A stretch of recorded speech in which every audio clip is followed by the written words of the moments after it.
ಸ್ನೇಹಿತರೆ, ಮಾಯಾಮೃಗದ ವಿಶೇಷ ವಿಡಿಯೋಗೆ ತಮಗೆಲ್ಲರಿಗೂ ಆತ್ಮೀಯವಾದಂತಹ ಸ್ವಾಗತ. ಸ್ನೇಹಿತರೆ, ದೇಶದ ಸಹಕಾರಿ ವಲಯದ ಹೈನು ಉದ್ಯಮದಲ್ಲಿ KMF ಎರಡನೇ ಸ್ಥಾನದಲ್ಲಿದೆ. ನಂದಿನಿಯನ್ನು ಗುಜರಾತ್ನ ಅಮೂಲ್ ಅಂತೆಯೇ ಜಾಗತಿಕ ಬ್ರ್ಯಾಂಡ್ ಆಗಿ ಪರಿವರ್ತಿಸೋಕೆ KMF ಒಂದು ಮಹತ್ವದ ಹೆಜ್ಜೆಯನ್ನು ಇಟ್ಟಿದೆ. ಇದರೊಂದಿಗೆ ಅಮೂಲ್ನ ಹಾದಿಯಲ್ಲೇ KMF ಕೂಡ ಸಾಗ್ತಾ ಇದೆ. 2024ರ T20 ಕ್ರಿಕೆಟ್ ವಿಶ್ವಕಪ್ ಟೂರ್ನಿಯಲ್ಲಿ ಸ್ಕಾಟ್ಲೆಂಡ್ ಮತ್ತು ಐರ್ಲೆಂಡ್ ತಂಡಗಳು ರಾಜ್ಯದ ನಂದಿನಿ ಬ್ರ್ಯಾಂಡ್ ಪ್ರಾಯೋಜಕತ್ವವನ್ನು ವಹಿಸಲಿದೆ. ಆ ತಂಡದ ಆಟಗಾರರು ಪಂದ್ಯದ ವೇಳೆ ನಮ್ಮ ನಂದಿನಿ ಬ್ರ್ಯಾಂಡನ್ನು ಕೂಡ ಪ್ರದರ್ಶಿಸಲಿದ್ದಾರೆ. ಅರಬ್, ಮಲೇಷ್ಯಾ, ವಿಯೆಟ್ನಾಂ, ಸಿಂಗಾಪುರ ಹಾಗೂ ಅಮೆರಿಕಕ್ಕೆ ನಂದಿನಿ ಹಾಲು ಮತ್ತು ಹಾಲಿನ ಉತ್ಪನ್ನಗಳು, ಸಿಹಿ ತಿಂಡಿಗಳು ರಫ್ತಾಗ್ತಾ ಇವೆ. ಜಾಗತಿಕವಾಗಿ ಕ್ರಿಕೆಟ್ ಹೆಚ್ಚು ಜನಪ್ರಿಯ ಕ್ರೀಡೆಯಾಗಿದ್ದು ಕೋಟ್ಯಾಂತರ ಮಂದಿ ಕ್ರಿಕೆಟ್ನನ್ನು ವೀಕ್ಷಿಸ್ತಾರೆ. ಈ ಹಿನ್ನೆಲೆಯಲ್ಲಿ ಜಾಗತಿಕವಾಗಿ ನಂದಿನಿ ಬ್ರ್ಯಾಂಡ್ನ ಮೌಲ್ಯ ಹೆಚ್ಚಿಸಲು ಮತ್ತು ಹೆಚ್ಚಿನ ಜನರನ್ನು ತಲುಪಲು ಕ್ರಿಕೆಟ್ ತಂಡಗಳ ಪ್ರಾಯೋಜಕತ್ವವನ್ನು KMF ವಹಿಸಿಕೊಂಡಿದೆ. ಈ ಕ್ರಿಕೆಟ್ ಟೂರ್ನಿಯು ನಂದಿನಿ ಉತ್ಪನ್ನಗಳ ಪ್ರಚಾರಕ್ಕೆ ಉತ್ತಮ ವೇದಿಕೆ ಕೂಡ ಆಗಿದೆ.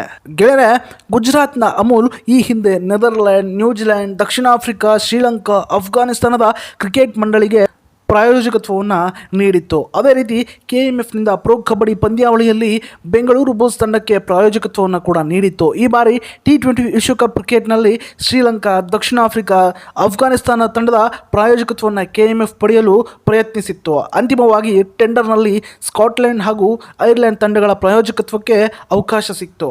ಮುಂದೆ IPL, ವಿಶ್ವಕಪ್ ಕ್ರಿಕೆಟ್, ಒಲಿಂಪಿಕ್ಸ್ನಲ್ಲಿ ಪ್ರಾಯೋಜಕತ್ವ ಪಡೆಯುವ ಚಿಂತನೆಯನ್ನು KMF ನಡೆಸಿದೆ.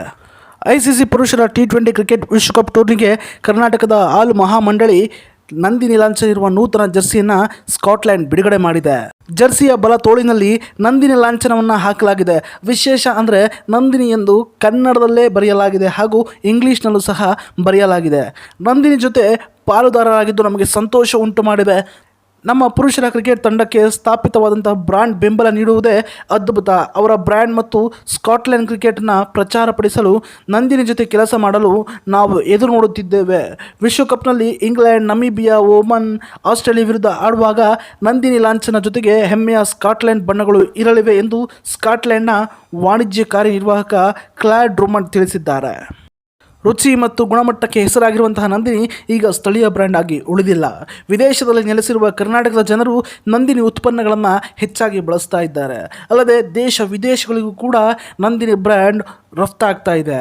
ದೇಶ ವಿದೇಶಗಳಿಗೆ ನಮ್ಮ ದೇಸಿ ಉತ್ಪನ್ನ ರಫ್ತಾಗುತ್ತಿರುವುದು ಕರ್ನಾಟಕಕ್ಕೆ ಮತ್ತೊಂದು ಹಿರಿಮೆಯಾಗಿದೆ. ಈ ವಿಡಿಯೋ ನಿಮಗೆ ಇಷ್ಟ ಆಗಿದರೆ ನಮ್ಮ ಚಾನಲ್ನ ತಪ್ಪದೆ ಸಬ್ಸ್ಕ್ರೈಬ್ ಮಾಡಿ ಹಾಗೂ ಬೆಲ್ ಬಟನ್ ಪ್ರೆಸ್ ಮಾಡಿ.